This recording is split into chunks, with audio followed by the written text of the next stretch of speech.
Happy New Year. Welcome back to my channel. It's me, Stacie, Sew Stacie on all the socials.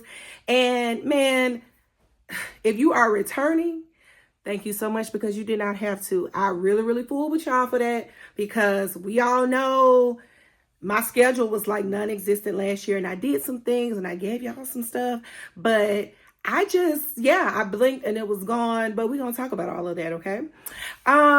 If you are new here, I am so glad you stumbled upon my channel because let me tell you, over here, we're going to sew some things. I feel like I'm very descriptive in everything that I make because that's the old teacher in me.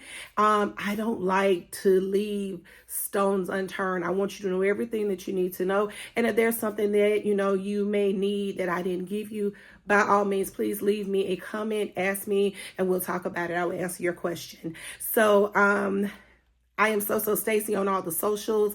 Been doing this vlogging sew along thing for probably about 3 or 4 years now, and I'm very comfortable with it. Like I have quite a few videos, but I don't feel like I really got comfortable and knew what I wanted to bring until recent times, like maybe over the last year. So for this particular one, like this is kind of the groove of what we're gonna do in 26. I don't believe in New Year's resolutions. I just believe in whatever it is that you want to do that you see needs to be improved, do it. It ain't got to be in January. It could be in September. If you're not happy with what you got going on, make the change right then, okay? So even though I gave you all that 2025 sewing plans video, I still have the majority of that fabric. And we're going to make a lot of the things that I did not get a chance to make. But there was one thing in particular that I did not tell you I was going to make. I just showed you the fabric. And the reason I did that is because I was so afraid to make this one dress. I don't know why I was so afraid, but it's so dainty, and that's really how I like to do myself. Like you'll get a little edge here and there, but I just want to, it don't take all of that. You know what I'm saying? Like you can make something kind of simple and then just kick butt with your accessories. So what we're going to be making today, and I'm sorry that the packet is a little bit towed up because y'all, I cut this so long ago. I'm almost ashamed to tell you how long ago I cut this. But I did not sew it until last week before last. And when I tell y'all, when we get into the sew along, when I tell you what made me sew it, you're going to get so tickled. But what we're making today is Butterick's 68.49, okay? Butterick's 68.49. And for the people who always joke about people putting stuff in the camera and doing this, the reason we do that is because if I do this and it sees my face, the camera is going to focus on your face and not the packet.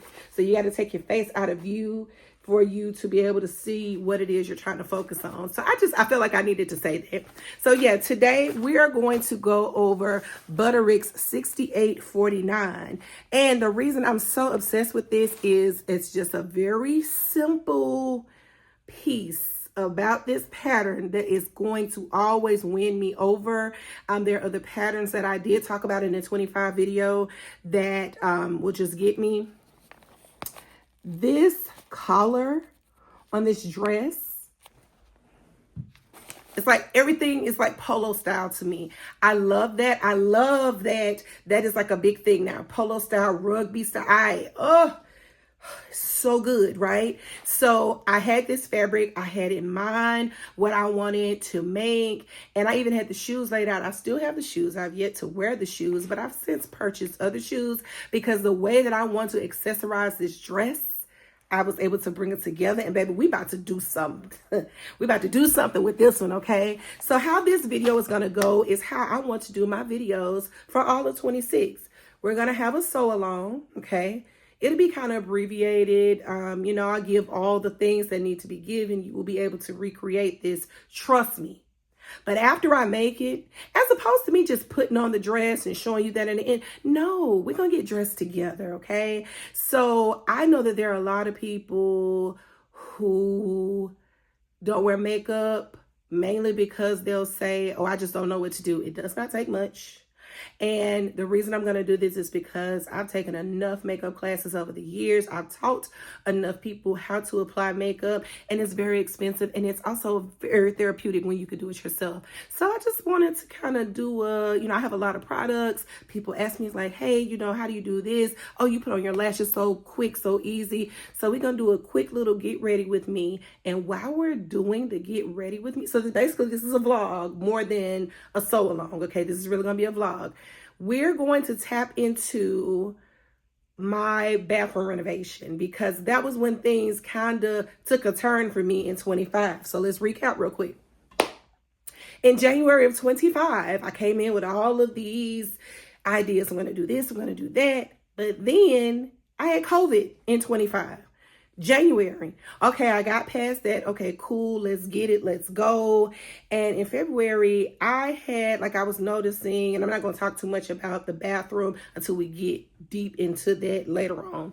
But I noticed that there was some repairs that needed to be done in my bathroom. And I thought it was going to take like a little bit of time, but it took a whole lot of time and a whole lot of money. Oh my goodness. And that you'll get to learn a little bit more about me and who I am and how I like to do things with my hands. So we're going to talk about that. And so if you're here for the first time, please like, subscribe, watch all my old videos. I am Sew Stacie on all the socials. I want to do more kind of get ready with me type stuff. I'm really trying to zero in on my different social media outlets or whatever. So we'll do some styling. Like I said, please watch my old videos because I have plenty of those that will give you some great like summer inspo, some winter stuff, a little fur jacket. Like I have so many videos. Please go back and watch those. Share it out with your people. But if nothing else, please subscribe to me, engage with me. I appreciate that. And again, if you are returning, I really appreciate y'all because I felt like I was sinking versus swimming for a large portion of 25. And sewing is my hobby. Everybody should have a hobby, in my opinion, whatever that may be. So let's just go ahead and get right into it. Again, we're going to do Butterick 6849. I don't think I've ever done a sew along for a Butterick pattern, so I'm extremely interested. I think I'm lying. No, that faux fur jacket is Connie Crawford's. I can't remember what the number is, but that is the only Butterick pattern that I have done, and I've made that jacket a million different ways. So, we're going to go ahead and get right into it. And if you have any questions for me, please drop them below. But again, this dress, the collar is what sold me on it. Let's go ahead and get right into it. I'll see y'all shortly. So I do want to let y'all know before we get started that I decided to make some upgrades in my content creation journey. So in efforts to get off of my phone, I bought 2 different cameras that I'm trying out, and I really love both. So we have the handheld digital video camera from Campec. It has a screen that you can rotate. It's touch screen. It came with some creator goodies, and right now it's about $120. Then I got the Ordro pocket camera that is very similar to the DJI. Honestly, the only difference that I see between the two is the fact that it does not give you face recognition, but everything else it does because I've definitely played with one before. It's retailing right now for about $200. You can't beat that. So I'm telling you this because I shot this whole thing between both of the 2 cameras, and I did take a few photos with my phone, but I'm excited. So y'all let me know in the end what y'all think about the quality. And if you're really interested, I'll have both linked for you in the description box at the end of the video. But I also snuck in my Ray-Ban Meta glasses. I use them all the time for talking on the phone, listening to music.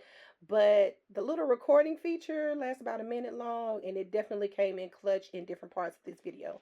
Okay, now let's get into it for real. So Butterick 6849 has a A, B, and a C view. So A is long sleeve, B is short sleeve, C is sleeveless altogether. However, the collar can be put on any view. So I'm making A with the collars so it'll look like what you're seeing right here for B. And just so we're clear, I love any article of clothing with a collar like this. It's so dainty, so cute, and so me. Yeah, had to make this. Full on transparency, I cut this pattern in February of 2025, and I also graded this out and added an extra 2 inches all the way around for a total of 8 inches added to this pattern overall, because it is not truly an extended size based on my measurements. I did make a video, I think last summer, about how to grade patterns, so if you're looking for that information, it's in my library, so please go back and watch the video. I'll try to embed it here. And for anyone who's new, who does not know what grading means, that means to expand out the size of the pattern to fit your body. So as I tell you with every project, please read your instructions once, maybe twice. I like to write on my instructions, and then after that, I go ahead, cut and interface everything before getting started. And I rarely prep and sew on the same day. I like to separate them out. It makes sewing so much more pleasurable for me, and that has yet to fail me. So as you can see, I went ahead and interfaced pieces 5, 6, 7, 9, and 10. My fabric was a pretty heavy duty knit, so I used a fusible stretch interfacing. Can never go wrong with that when you're using knit fabrics, trust me. And now it's finally time to sew. So the second step asks for you to do a stay stitch around the neckline. Do not skip this step in any pattern. Why? Because sometimes while maneuvering your fabric, you may stretch it out unintentionally and your fabric will be ruined. Trust me. Early on with my sewing, I had some fabric. It was a knit, but it was very flimsy, and I destroyed the neckline because I skipped the stay stitch. I mean, it stretched like putty. Oh my goodness, it was bad. It was really, really bad. And the instructions say to stitch from shoulder to the center front. So you go from one shoulder down to the center, and then from the other shoulder down to the center. Now I'm trying to understand, if I just sat here and told you go from one shoulder to the center and then go from the other shoulder to the center, why in the world did I go all the way from one shoulder across to the other? Y'all, I got sidetracked. But that won't happen anymore in this sew along, I promise. So right after that, step 3 says to do the same stay stitch for the 2 back pieces. So piece 1, we cut that one on the fold, so you just had 1 piece for the bodice. But pattern piece number 2 calls for you to have the back in 2 pieces because we have to insert a zipper. And for this entire project, I'm using a straight stitch, increased to a length of 3, and I'm using a stretch needle. And you're welcome to use a zigzag stitch, but I just prefer a straight stitch with increased length such that the thread won't pop. It just looks good to me. We interrupt for this quick commercial break so I could come clean about this project. So what had happened was I cut this fabric well over a year ago. I cut the fabric well over a year ago, and I cut it and other things started coming up. Like I said, work just got crazy, home repairs. It was a lot going on. So because I kept moving it around and I had it sitting in a certain spot for so long, I started getting to the point where I was losing pieces, y'all. I looked up one day and I had washed clothes, and one of the pieces that had been interfaced was in the washing machine. I was like, girl, like, get yourself together. Like, what are you doing? So recently I was like, yo, we got to do this. And this will be my sew along for coming into the new year. So that's how y'all ended up with this project, because why was it cut for so long? And then I started doing other things when I actually had a few minutes. Like, why didn't you just pick it up? So once the pieces started ending up in the washing machine with other stuff, I was like, yeah, let's go ahead and handle this, because girl, this is trifling at this point. So that's how we ended up with this. And that is why now you're going to see me do my markings again with some light colored chalk. My fabric is a really pretty plum colored knit. It has like a lot of chevron lines in it or whatever, designs. But because it's a dark color, where I normally use my heat erasable ink pens, erasable ink pens that I always use heat to remove. I mean, it's just a general erasable ink pen.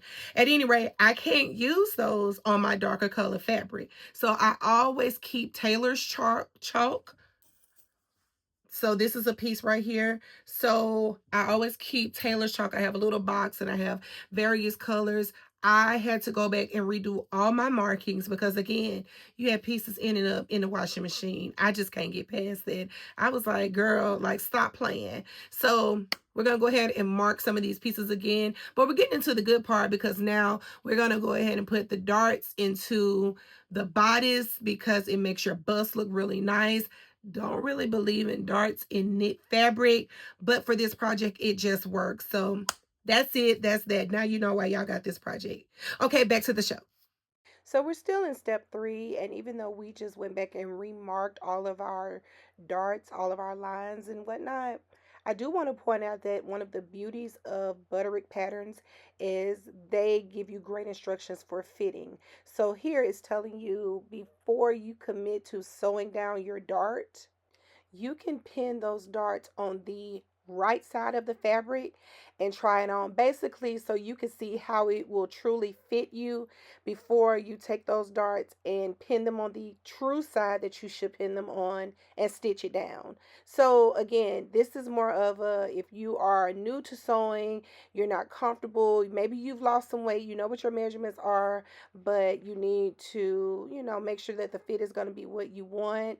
I would recommend, do that if you need a fitting. But otherwise, you could go ahead, pin the darts down as you already had them marked on the wrong side of the fabric. And again, I like to talk as if I'm speaking to a beginner sewist.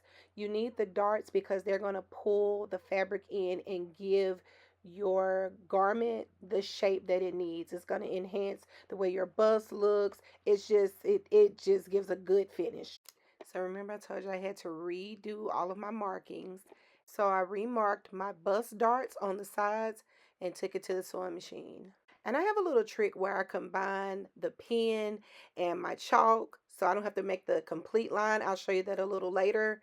But once I put my markings on there, I was ready to sew my bust dart. And darts are very simple. Pretty much you start wide and you taper off. Very easy to remember. Just start wide and taper off, and you can't really go wrong. So I repeated the same action for the other side, and now we have two darts, okay? So this is on the right side of the fabric. We flip it over and you'll see exactly how the stitching went. And now we need to create the two darts that will come up from the waist. And these darts will help you to get like that figure 8 shape, to kind of pull you in the waist. Gotta have those. So I promise, I thought I had a better image of me actually creating the darts. I don't have it right here for whatever reason, but I got you a little bit later when we get to the skirt. So we do the same action. All we're doing is creating the darts from the bottom of the bodice coming up.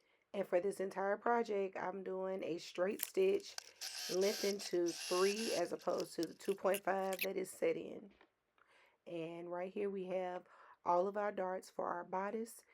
And since those darts look so good at the bottom of the front bodice, you don't have any issues creating the two darts for the back bodice. So the only difference between the front and the back is the back will not have the bust darts for obvious reasons, but you will have those two darts that were at the bottom. One will be on one half of the back bodice, the other will be on the other half. And after that, we go straight to step 8, where we basically attach the front bodice to the back bodice with right sides together. I'll show you that momentarily. So this is pretty much what I do when I create my darts. I take a pen and I put the pen in the little circles on your markings. Okay, if you look on the pattern, you have the two lines to create the dart, but there are some little circles. I take my pens, my straight pens, and I stick them in that hole. And then I kind of cheat the system. That pen is a placeholder for, where those circles are. I take my tailor's chalk and I just go over it, and I'm only marking at those circles because trying to mark it in a straight line, I mean, it could be done, but to me, I've just kind of found that it's not necessary. So I take my chalk and I just kind of go over the spot where the pins are inserted into the fabric. So it's just kind of like little place markers, but it's very neat and clean because when you take those off, you'll just have a total, for this particular one, you'll have 5 yellow markings after you're done tracing those marks again. So again, if you have a pattern or fabric or whatever and you cut it out and you create your marks way in advance and then you don't stitch it down, trust me when I say you will have to recreate those markings on your fabric, but it's worth it. So you see we had 5 yellow spots from the chalk, okay? So basically you could fold that fabric with the right sides of the fabric touching, and you want to make sure that the circle that you created on one side is like the exact mirror image on the other side, and then you just pin it down, okay? Pin it just to kind of hold it in place until you get it to the sewing machine. And something I like to do before taking it to the sewing machine, just flip it over and see how that dart will look. And that looks pretty doggone good to me. So you just go ahead and repeat that same dart creation again. Put it on the sewing machine and you know exactly how it's going to come out. So now we have the back bodice pieces ready to be sewn together at the shoulders with the front bodice. So we take our 2 back halves and then we take the front bodice, which all have all their darts, and then you'll lay one over the other, right sides facing. You'll pin them together at the shoulders, and then when you take it to the sewing machine, you'll do that straight stitch, and then we will be ready to put darts in our skirt. And I'll take a second to address the pile that's to the left of the sewing machine that you may be wondering about. That pile is a few items that I need to alter that I know I won't alter unless I'm looking at it. So it's like 3 or 4 things kind of laying right there, and I got to get to it. And then I also bought a sharps container from the drugstore. Matter of fact, I bought it from Amazon, but I got it because when you get done with your old needles and whatnot, you need somewhere to put them. And that was just a very safe thing to me to do, but that's the doctor in me. So yeah, I keep a sharps container. I highly recommend that for anyone. I don't know if I'll ever fill that up, that little red container back there. My patches are sitting on top of that, but yeah, just thought I would address that real quick. Like, that's what all that stuff is to the left, things I need to, you know, do the hem, fix a zipper, just something like that. But now we're taking the pins out, looking at what we've sewn, and me personally, I think it looks pretty doggone good. Okay, so, according to the instructions, all you needed to do was attach at the shoulders. But for the moment, we're going to sit this whole top over to the side because we're going to work on putting darts in our skirt. Those 2 darts at the bottom of those back bodice pieces look fantastic. Now let's set it to the side so we could work on our skirt. In these clips is where you'll finally see just very clearly, because I decided to use my meta glasses at this point. Like, I don't know why I didn't think to pull them out before, but at this point I took my pins, because this is how I always do with my darts, and I put the pin where the circles are on the pattern, okay? If you look at those darts, you had 3 circles. I put the pins where the circles were, and then I fold over the paper, take my chalk, and I rub over the point of the pin where it meets the fabric. That really allows me to kind of rub that chalk into my fabric as good as I want it to be. That way it won't, like, lightly go away because it's dusted.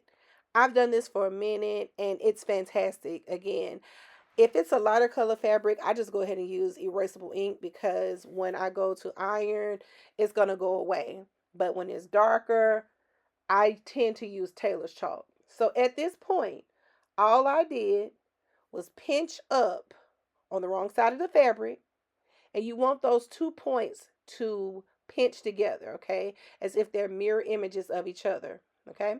So we had 2 darts side by side. So I just showed you one, and now we're going to go ahead and do the same chalk situation for the second one, okay? Very straightforward, very easy tip. I just find that to be so much cleaner than trying to draw a line on some fabric that will move. Okay, so again, take the chalk and rub it right at the point where the pen goes into your fabric. It's just something about it. That little metal post from that pen helps to kind of shave some of that chalk off and embed it down in there. And yeah, it's tried and true. Very easy to create your darts. I highly recommend it. So now that you have the hang of how to do the darts the way that I do them, I went ahead and sped up the video such that, we can kind of mosey along. So you pinch together the two circles, okay? And they go wide and then they taper in. So you see the outline of them before truly stitching them down, okay? And now we're ready. So we'll do the same thing that we did before, using the straight stitch, lengthen to 3, and you can't really go wrong with that. And again, if this is the dart, we've done several darts, but if you needed to see exactly what I do, you start stitching wide and you taper inward. And when you get to that last point, you just stitch straight off, and that is it for your dart. Find it easier to actually draw the line and just stitch directly on the line that you've drawn for the dart, then by all means do it. But long as you get this end result, we're good to go. So now we're at the point where we're looking at all of our darts, and we can now attach the top to the bottom. So if this is your first time making a dress, some dresses you'll cut long pieces for the front, long pieces for the back, and some you will attach the skirt to the top. And that's exactly what we're doing here. You attach them by first matching the notches from the bodice to those of the skirt. That way nothing is shifted, which this one is fairly simple because when you stitch it, the darts should line up. They should be almost a perfectly straight line. And we go back to the machine. We're still using our straight stitch and a length of 3, and that's it. We're just going to attach the top to the bottom. And whatever you did to the front, you now have to do to the back. So same situation. And again, the only reason that the bodice pieces are in 2 as opposed to 1 big piece for the back is because we're adding a zipper. Now, I ain't even gonna lie.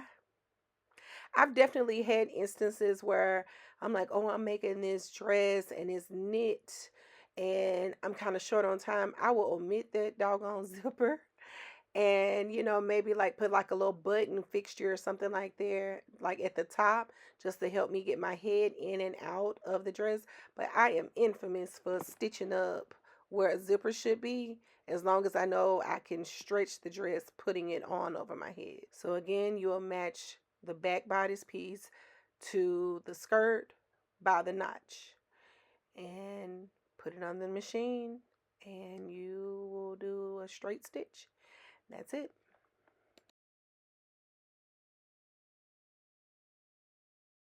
And once you've completed that, you'll repeat the same thing for the other side in the back. And if you're anything like me, you'll want to actually see the alignment of the darts from the bodice to the skirt. So super cute.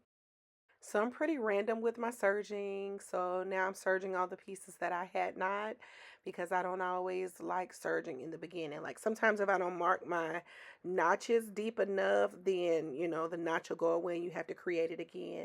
And because we're about to add the zipper, I always, if nothing else, I'm always going to serge where the zipper will be, because I've definitely had some fabric to fray on me and the poor zipper just came on off. So yeah, now we're ready to add the zipper. And let me also point out that I purposely did not serge the back portion of the dress until I had one long panel versus serging the bodice and then the skirt. Now, in essence, it won't make that big of a deal, but that's just, I don't know. My mind works a little weird, a little different. So it's just something I like to do. Now, for as long as this pattern and fabric have been cut, why in the world did I not have an invisible zipper? I will never know.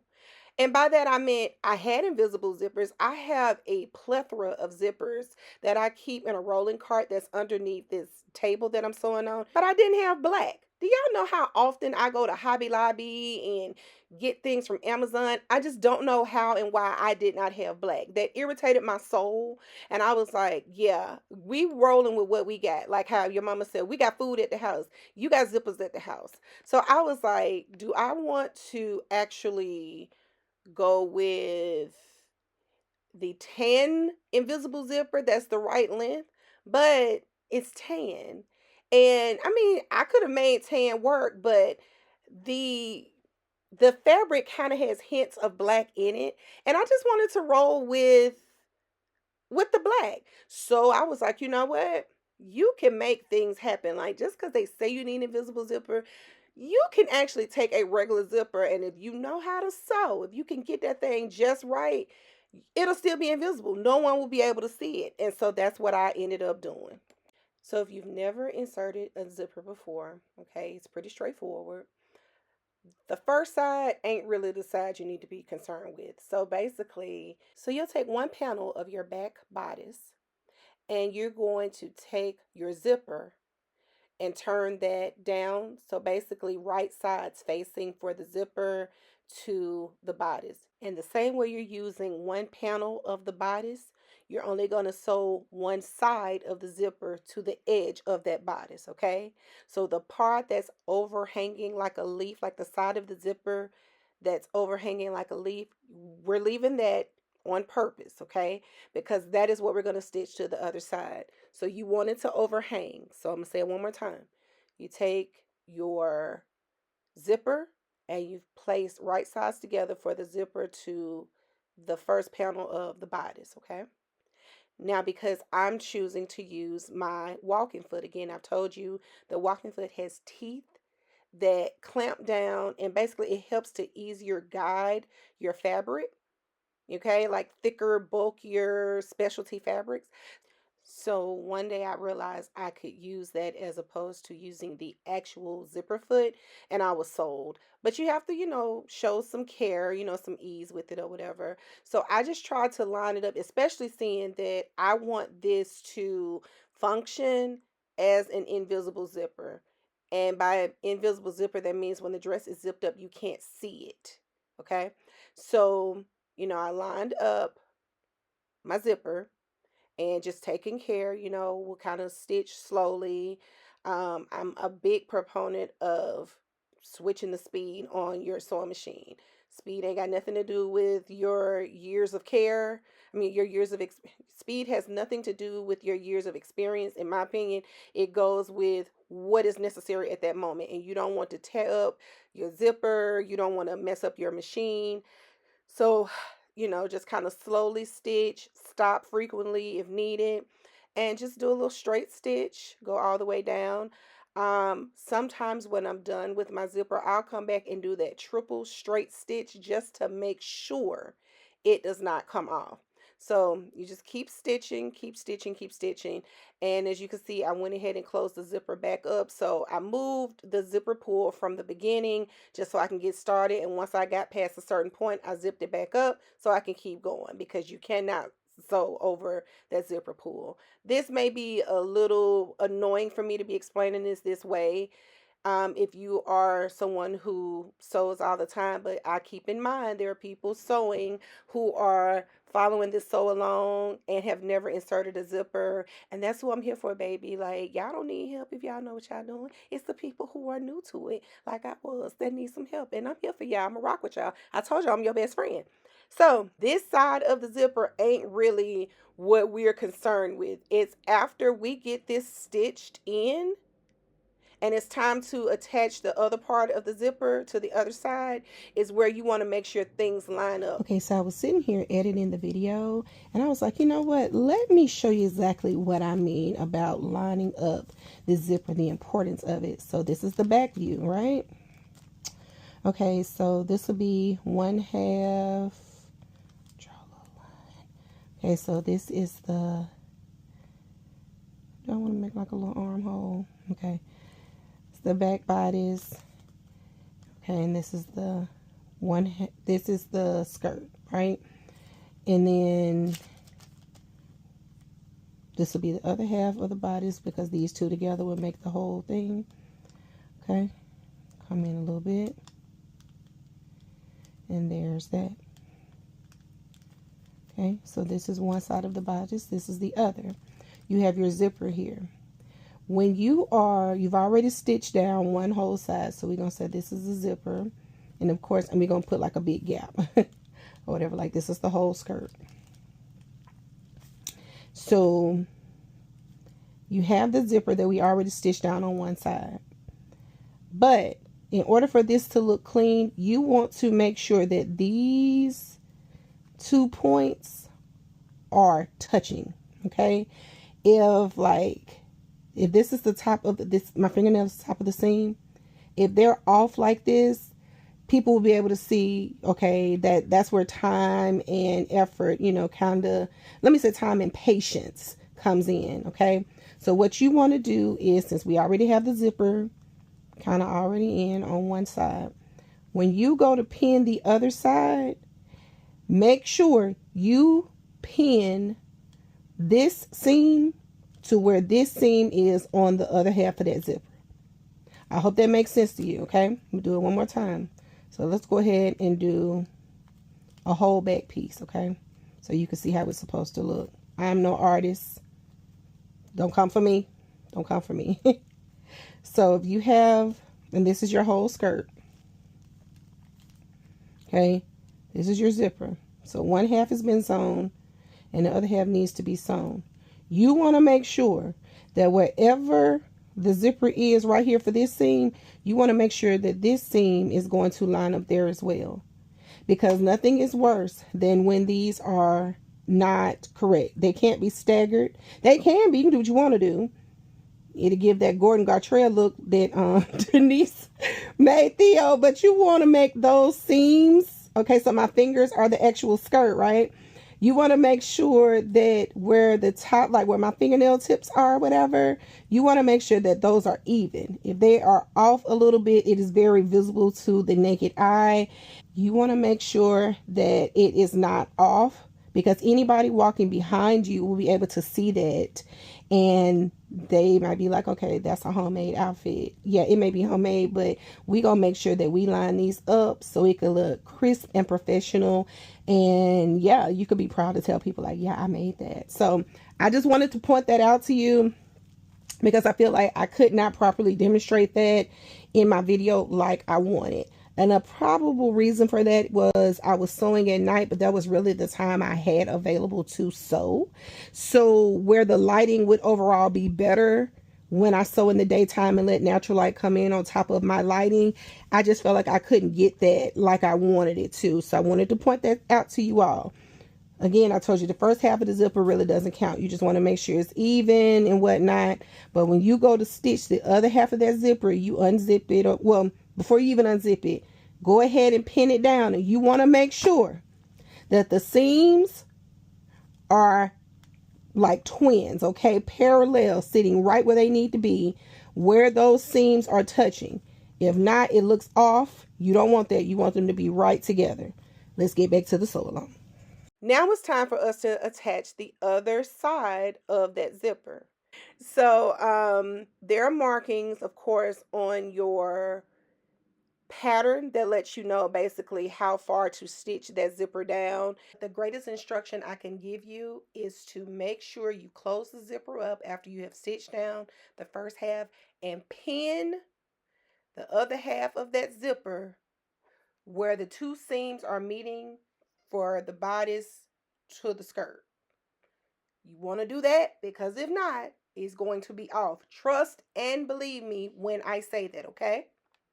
So I try not to be the person that sits and shows all of the pinning and all of that, because you know how to pin something to something. Like, it is what it is. But for what this is, I just want to be as forthcoming, like show you everything you need to see. And yeah, because I mean, you got more than one shot if you need to use the seam ripper, but what fun is it using the seam ripper? So this time, to make it easier to stitch, I turned the dress upside down. So I sped this up a little bit, but I proceeded with my stitches, slowly and carefully. And right here is the seam that we want to make sure is aligned with the identical seam on the other side. Why are we concerned about that? Again, I say if you don't have those two seams aligned on both sides, it just kind of kills your make. So yeah, that's why we're spending so much time talking about the zipper. And now we need to see, did we accomplish what we set out to do? Basically, what is your zipper game hitting on, Stacie? Like, did you set out and accomplish what you said you would do? So time will only tell once we turn this dress inside out. So in 5, 4, 3, 2. Okay, we got it. Let's see. We got the zipper. Let's get down. Let's get down. Let's see. Look at that. Look at that. Look at that. Look at that. Look at that. Look at that. Look at that. Look at that. It's like butter, baby. 10 out of 10. Highly recommend.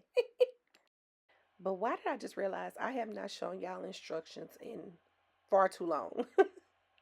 So basically, these are all the steps that we just completed. And the closer you stitch to the teeth of the zipper, the better it's going to lay. Remember that. Okay, so you can use the zipper foot that comes with your machine. And for that reason, you should always keep your machine manual around. I can't stress that enough. I use my manual as if I have never sewn a day in my life. You want to keep that by you like it's the Bible, okay? So because it tells you all the different stitches that you need to use depending on which presser foot that you're using. It's excellent material. Keep your guide handy. Case in point, when you're looking at this zipper foot, you see there's a hole that sits in the middle of it to allow you to stitch freely. That will 100% keep your needle clear of the teeth of the zipper, which will damage your machine probably much worse than just breaking the needles. So follow your instructions, keep your book handy, use it like nobody's business. The only reason I opted to keep using my walking foot was because I did not feel like actually unscrewing the walking foot from the machine. But if you use what comes with the machine, it's a quick release of the button to switch out the feet. So that was me being lazy, and it's just something that I've kind of got good with doing. So don't do what I did. Just do what I told you to do, okay? But I felt that I owed you an explanation as to why I used the walking foot. So listen, okay, the zipper is in, all is well, but you want to make sure that you have hidden where you stop stitching that zipper into that dress, because you can have a little hole that may stay. So to combat that, let's do exactly what it tells you to do in step 18. The zipper foot has notches that can allow you to sew on either the left or the right side of the zipper. If you're using just your plain walking foot like I'm doing, the concept is still the same. The fabric below where the zipper ends, you're going to pin those two pieces of fabric together. Basically, where that hole is, you're going to pin those together. Position and lower your needle slightly above and to the left of the zipper stitching at the large circle that you should have already marked from your pattern. You're going to stitch the center back seam between the large circle and the square. That should close that hole. You see that tail sticking out. And in step 19, you can either stitch with your machines or hand sew each end of the zipper tape to the seam allowances, keeping the back free when stitching. And now you can pat yourself on the back for having successfully inserted a zipper into your dress. Now with step 20, I really thought I had recorded this for you all, so I do apologize, because turning the facings, basically what would be like a slight slit in the back of the skirt, turning those out is very simple. But I had gone a step further to show you how I start off the hem from those facings. But for whatever reason, I did not record it, or maybe I deleted that piece of footage. I'm sorry. But I mean, very straightforward, it's something I could just show you later. But at any rate, I finished off the hem with just a straight stitch, and now we are ready to actually join the front to the back of the dress. And apparently I didn't have that either, but never fear. To join the dress together, all I had to do was turn the dress inside out, match up the notches, and just do a straight stitch down the sides. And now we're ready to put in our sleeves, but I promise I have that footage. So now let's go ahead and put this collar in. I promise I took footage of the collar. I double and triple check. Sorry about that, but let's go. Let's put this collar in. I find it comical that it says that the collar is optional. Baby, the collar is the main attraction. Like, the collar is why we're here, okay? So you will take pattern piece number 5, which has an interface piece and a piece that's not interfaced, okay? You are going to pin right sides together for piece 5 for both of them, okay? And then once you do that, you'll stitch all the way down one side, along the bottom, and up the other side. You're going to leave the top open. So we'll do it one more time. Take the uninterfaced part, put it to the interface part, right sides together, clip it together, and the way that you've clipped it is the exact way that you're going to stitch it. So I've been using a length of 3 for all of my straight stitches this whole project. But since there's no reason that this collar should get stretched, you could do the standard 2.5 length of the straight stitch that, that dial is normally set to. And just go down, pivot at the corners, come up. And again, you're just leaving the top open because you gotta turn it inside out, right?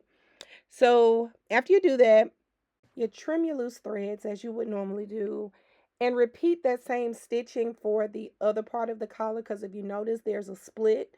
So that collar is actually 2 different pieces. So again, come down, pivot at the corner, come down to the other end, pivot at that corner.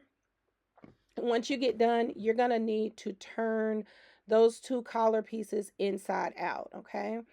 So to make that collar lay flat when you turn it inside out, you want to trim the extra fabric from around the edges, kind of trim that in half. It just helps it to lay better when you turn it inside out.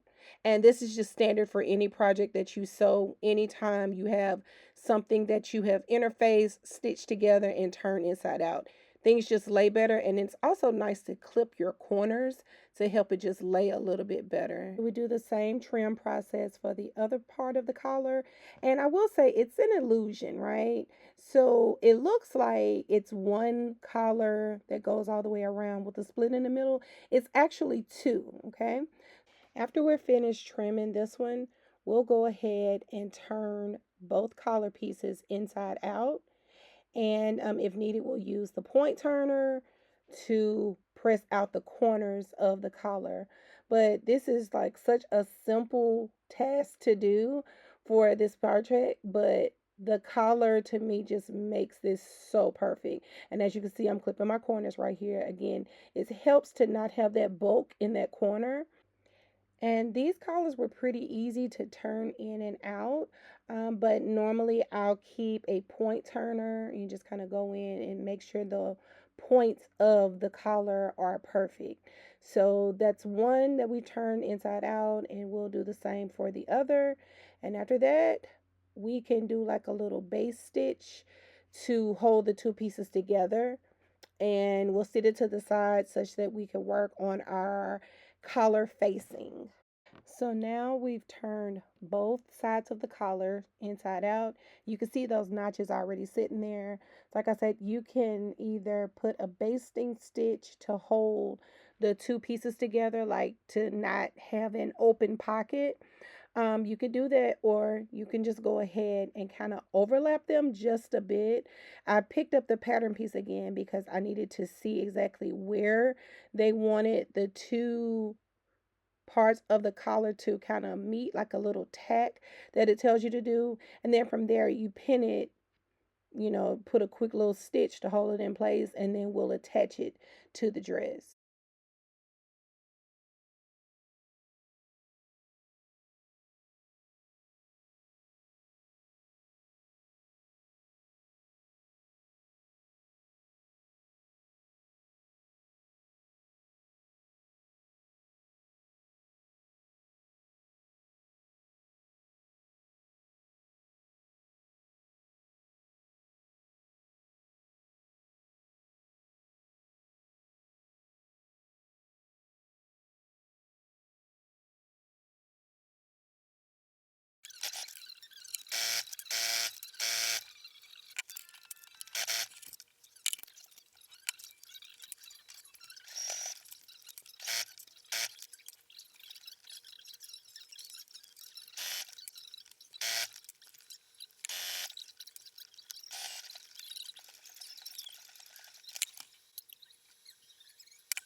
Now for the back facing, that was extremely simple because all the pieces are interfaced. So you have six that was cut on the fold, and then you have the two sevens. So basically, that will go completely around the inner part of the neck from one side of the zipper all the way around to the other side.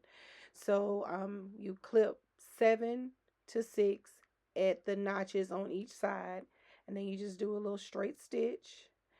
After you do that stitch, the instructions call for you to basically finish the lower edge of the facing.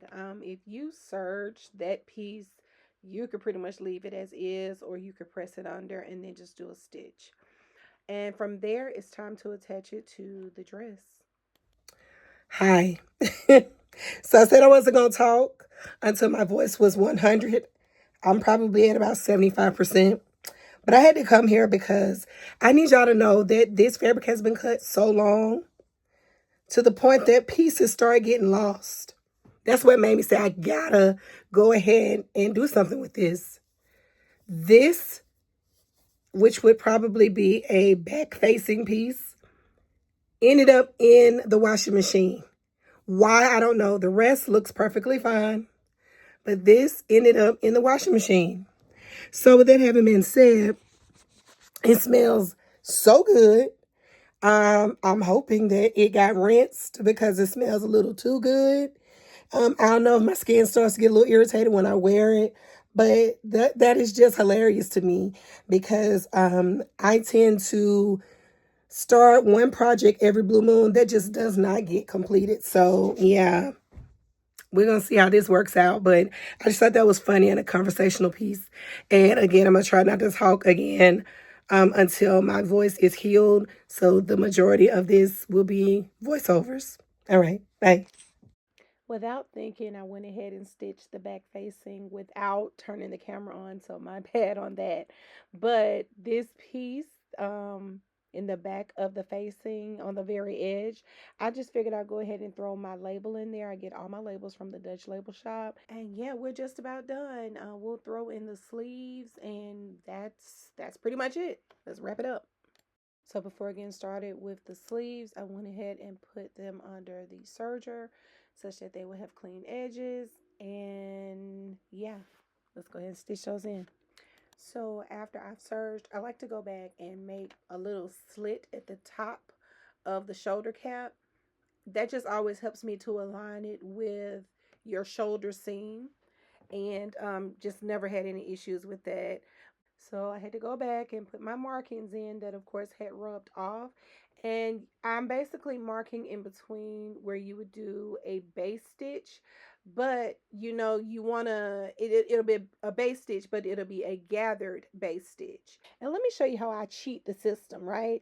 So while you already have that straight stitch, increase your length to 5 like you would do any other base stitch, but turn your tension all the way to 9. When you do that, when you stitch, it will gather on its own. You won't have to pull any thread. Trust me, it works. And leave you a tail so you can adjust it as needed. But it's such a great trick. I learned that a long time ago. And yeah, I'm going to do it forever and ever and ever. But don't forget to turn your tension back down, or you'll be gathering the rest of your sleeves. So you don't want to do that. So fold your sleeves over. Go ahead and clip those together. Do a straight stitch down the arm, and we will drop the sleeve into the armhole. And if this is your first time inserting sleeves into an armhole, never fear.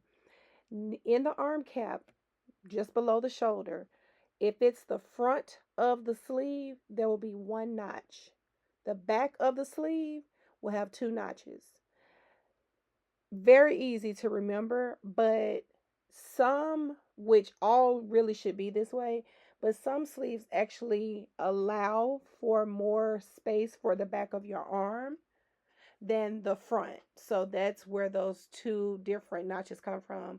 But in general, the one notch will be your indicator for this is the front of the sleeve, and the two notches in the back of your arm will let you know that that is the back of the sleeve. And so basically at this point, you just go to the machine and you will stitch around in a circle. You know, a straight stitch. Still using a length of 3. If you feel like you're not confident in your arms, anytime, let me say this, if you have a straight stitch and you're not comfortable with it, such as maybe like in the seat of your pants, or if your arms are a little bit bigger, you see on my machine at number 2, there was a number 2 that gave you like 3 stitches in a row. So it's a straight stitch, but it's like triple enforcement. And I love a triple stitch. Now, we're done with the dress. Let's talk for a minute about this bathroom. So I know that this has been a bit lengthy, but I promise this part is worth it because it just explains so much. So when I do my makeup, I always start up with a mattifying primer to take the shine out of my face. If I want a light coverage for foundation, I'll do a skin tinted moisturizer or a full coverage liquid foundation as I'm using in this video. And then I use a blunt brush. So I want to give you that quick little background before we move forward because I didn't want this makeup thing to go too long. But if you all want a full on makeup tutorial, I will give you that. But now let's get into what happened with my bathroom. After that, we'll reveal the dress and we'll be done. I feel like your makeup looks professional when you're lighter under here. Some people don't even bring foundation in this area. I do. Okay. So, and honestly, you get the best application from your makeup when you let things dry a little bit. So, the bathroom. I moved back to my home. We moved to this house when I was in the 11th grade, and I'm now 44. So, what, I was 17? Yeah, I graduated from high school at 18. So, either 17 or 16, something like that when we moved here. And, you know, you have repairs and stuff like that over time. Well, the tile in the bathroom, I'm pretty sure my mom had probably replaced it at some point. But when I moved back here, I was like, okay, there are some things that I'm realizing need to be done. So if you've seen my previous video, like I redid my bathroom, not my bathroom, my hallway, and it kind of gave me, you know, the to be like, yeah, let's get this going. So I replaced some of the tile in the bathroom myself. I pop up clips in here and there, but I replaced the tile in the bathroom, not all of it, but quite a few pieces. And that was like so eye-opening for me. You know, I thought I was doing something, so I got up the old pieces, you know, kind of chiseled, got the other stuff away up from the floorboard. And I was doing my thing, and it was cool. But some time passed, and that's when I realized, hey, it looks like there's some pooling a little bit, you know, around the bathtub. Oh, and the house only had a bathtub. So there was no shower, and I really wanted a shower. Everywhere I've lived except for this house had a shower. So I consulted with a friend whose dad, you know, was kind of telling me like what I needed to do. So very easy. I got the stuff, the mortar or whatever that you need to put down on the floor. Cool. Had it going, put spacers, fine. I even grouted, and that was cool. But again, that dried, all was well. And then a little later, I realized, hey, there's like some pooling happening by the bathroom, by the bathtub.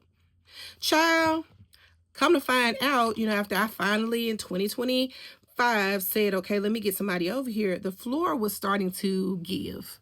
So I was like, okay, well, that ain't gonna work. That is not gonna work for anybody. So I was some guys were recommended to me, and I was like, okay, I talked to them. The pricing when I talked to them, I should have known, kind of sound too good to be true. So we talked, we're gonna do this, we're gonna do that, and I'm excited. I'm okay with. I wanted to do it out of my pocket, you know, no financing, no none of this type of stuff. Let's go.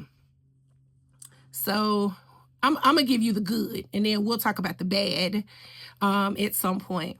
So we get to work. I wanted a clawfoot tub because when I was little, I had a clawfoot tub. I thought it was beautiful, but I am being told to basically pick out, you know, what I want and purchase it. I was talking to one of my good friends on a trip. We were headed to Chris Brown concert, and he said to me, I want to do business with people who do this for a living, not you do this on the side. For the most part, they did do that for a living, but what was happening was it would be time for them to work, and then I can't find them.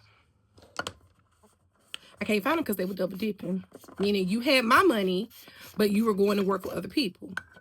And that might have been fine, but now my home is somewhat a mess because you started my job basically, you know, to make sure you could keep me locked in. But when we got started, we realized immediately the reason that the water was pooling at the floor in the bathroom was because my floor needed to be replaced. So, all right, you telling me, you know, you going to get the stuff or whatever, and we're still within the price range. He didn't say anything about increasing the price, and my bathroom is not very, very big. I really couldn't bring anybody else in. He came in and he was like, okay, let's go ahead, because I had a porcelain tub. Like, you couldn't get that tub out. You had to take a sledgehammer and bust it up.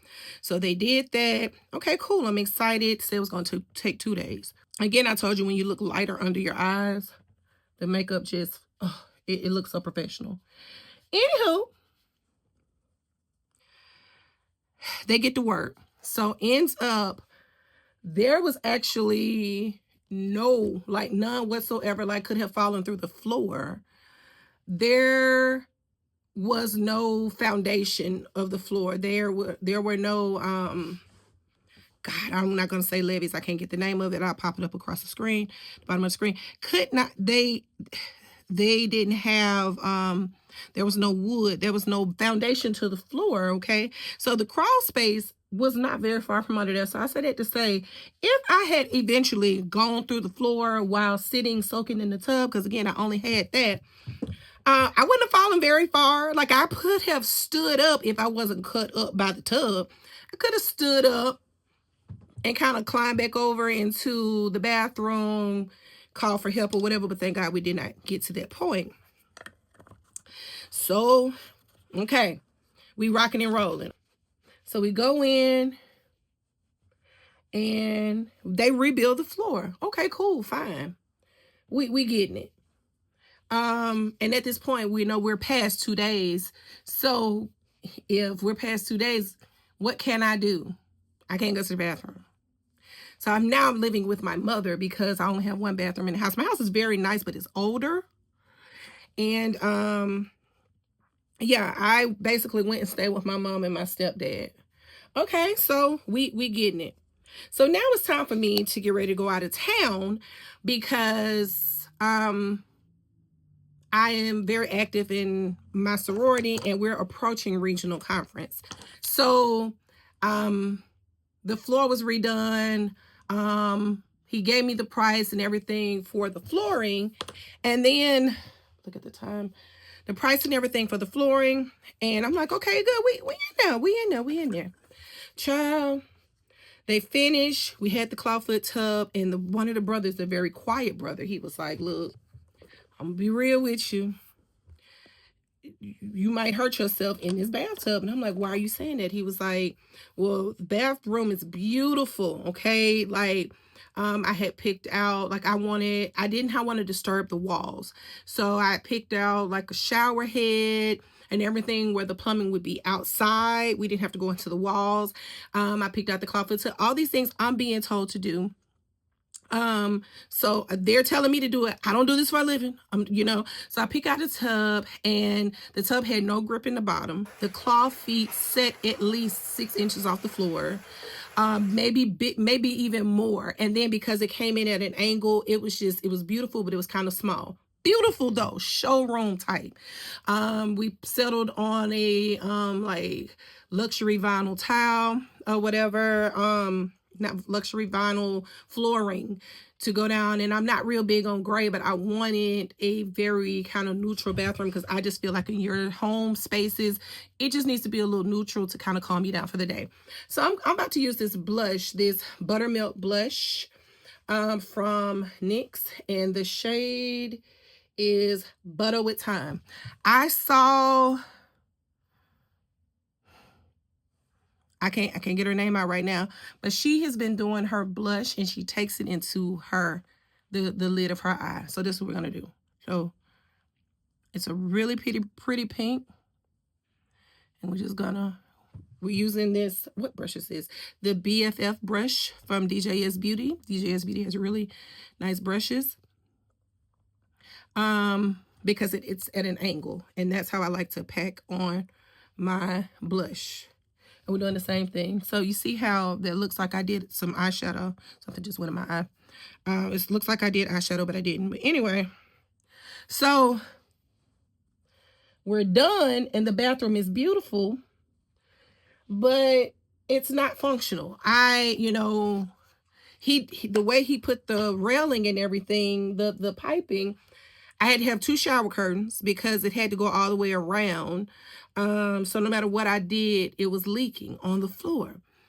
Finally, after so many days of this, because I went and bought like a medical grade step stool to get in the tub. I'm trying to make the best of the situation. It's beautiful because they had just painted the bathroom and everything. Well, what ended up happening was I was like, something is up with the water really continuously spilling on the floor.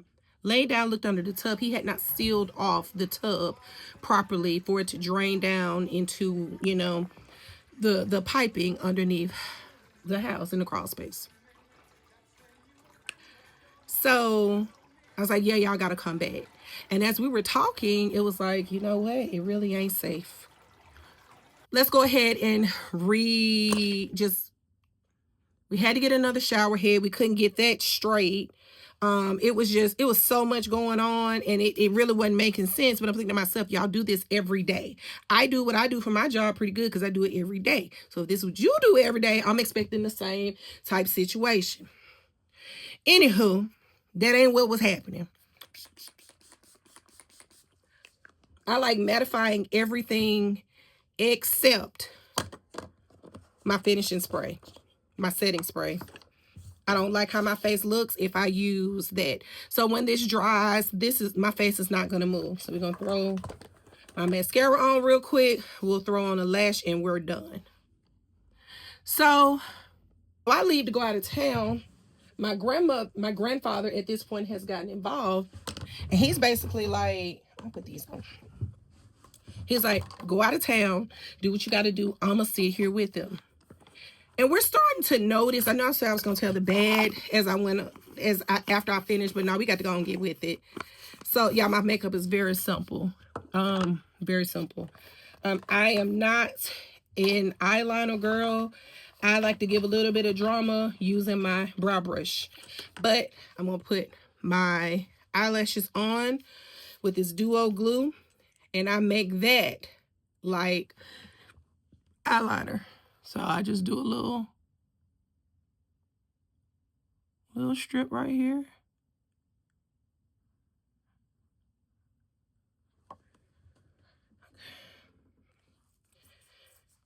Let it dry about 60 seconds.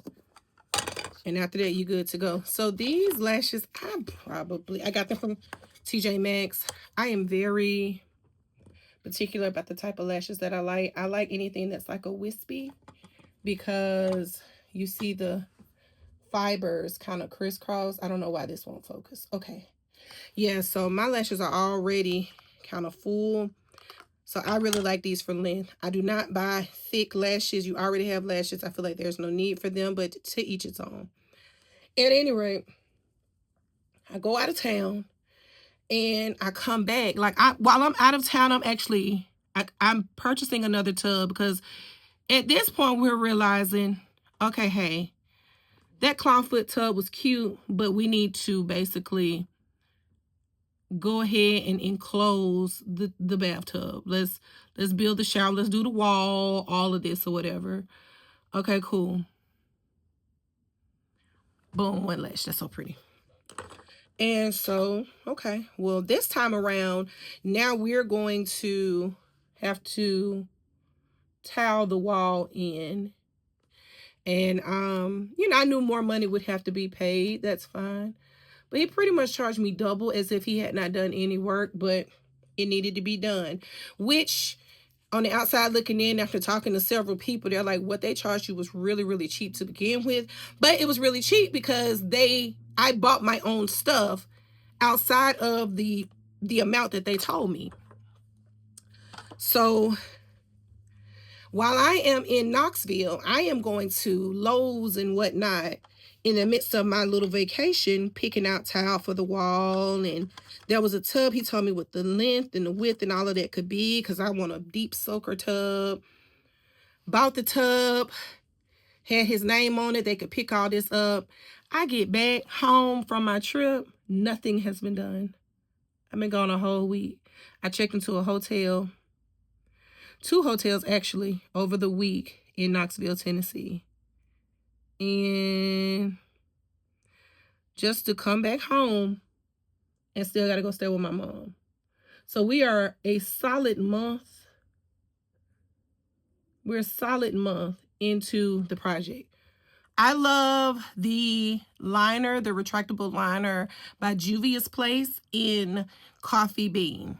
It's so pretty. I love that because I do not have time to fight with a pencil sharpener.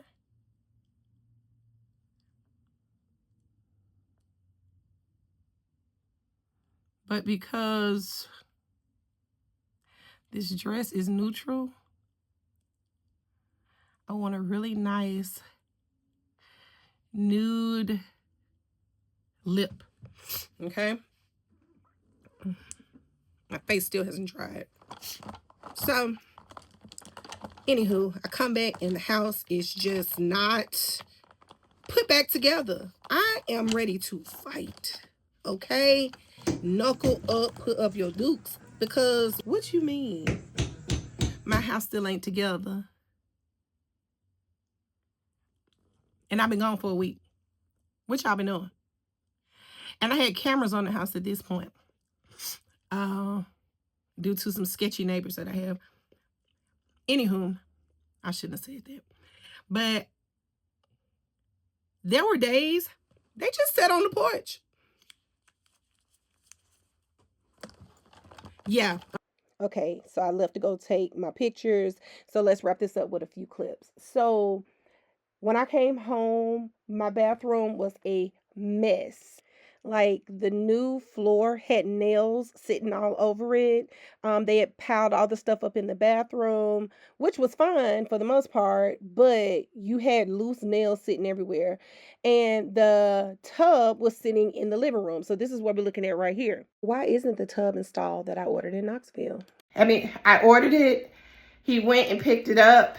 They, you know, we talked about like the little built-in area and all of that. He was going to give me like the little cutout, you know, to give me like a little bit of storage, a little bench at the back end of the tub, you know, just for whatever I may need.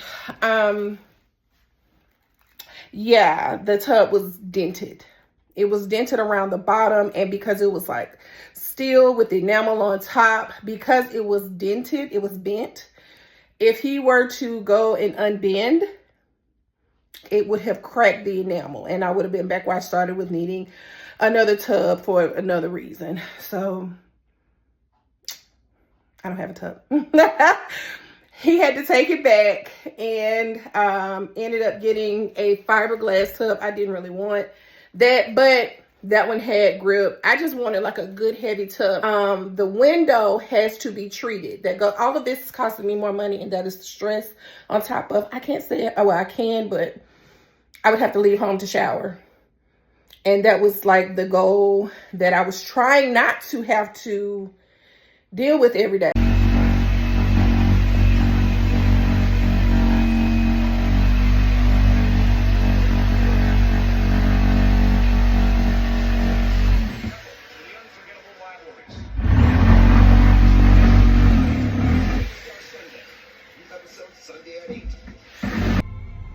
Yeah, I am praying that there are only maybe 2 more days left in this situation. Nothing is ever as bad as it could be. And I always say that to myself to just encourage me to get through. But I'm really tired. I don't have another dollar to devote to this project that I just thought would be like a nice little treat to myself, because the bathroom floor had to be addressed. But we have far moved beyond that. And there have just been other things, and I'm ready for it to be over. My spirit is low today. Pray for your sister. And the reason I'm coming here saying is I'm playful. You know, I do my thing, but I don't really tell people a whole lot about me. Like, if you notice, I say some things, but like the heart of who I am, I don't really do that on here because people take your stuff and run with it. But pray for me because I am like at the end of my rope with this bathroom. Okay, we got action. So we have the tile in, the majority of the tile. We still have to frame out the window, which he made like a little shelf on the window, and then he pissed me off. So in a nutshell, this was the very last day of the repairs, and the brother who does all the business stuff, came in and started hollering about he felt like I owed him more money and all of that. He had itemized out everything in the beginning of the second phase, like the redo of the bathroom, and he wrote out what everything was, but he wrote the total incorrect, like $400 incorrect. I added up, wrote out what the difference was or whatever, and that was that. He said he was gonna call his lawyer, blah blah blah blah blah. And after that, I just kind of checked him, like, bruh, if we end up in court, when I tell them about how I had to purchase all my own stuff repeatedly, you come sit on my porch, you drinking Dr. Pepper and eating pizza all day and bringing your grandson and all these things. Like, it just so much had happened. And for you to come in here hollering about that, and I've been displaced from my home.